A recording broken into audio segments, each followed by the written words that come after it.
السلام علیکم ورحمۃ اللہ وبرکاتہ۔ الحمدللہ والصلاۃ والسلام علی رسول اللہ۔ کیا قربانی اور عقیقہ کو اکٹھا کرنا درست ہے؟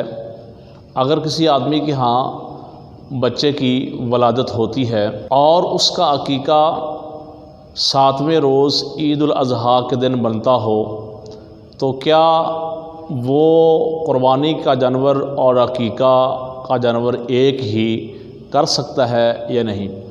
نبی کریم صلی اللہ علیہ وسلم مدینہ منورہ کے اندر 10 سال رہے اور آپ علیہ الصلاۃ والسلام ہر سال ہی قربانی وہ کیا کرتے تھے۔ اسی طرح پیارے پیغمبر علیہ الصلاۃ والسلام کی حیات طیبہ ہی میں آپ کے نواسے حضرت حسن حسین رضی اللہ تعالیٰ عنہ کی ولادت ہوئی تو نبی کریم صلی اللہ علیہ وسلم نے حضرت حسن اور حضرت حسین رضی اللہ تعالیٰ عنہ ان کے عقیقے الگ کیے تھے۔ یہ پیارے پیغمبر علیہ الصلاۃ والسلام کی سنت ہے کہ بیٹا پیدا ہو اس کی طرف سے 2 جانور بکریاں ذبح کی جائیں، اور اگر بیٹی پیدا ہو تو اس کی طرف سے 1 بکری 1 جانور ذبح کیا جائے۔ ساری زندگی نبی کریم صلی اللہ علیہ وسلم قربانی اور عقیقہ وہ آپ نے جدا جدا کیا ہے۔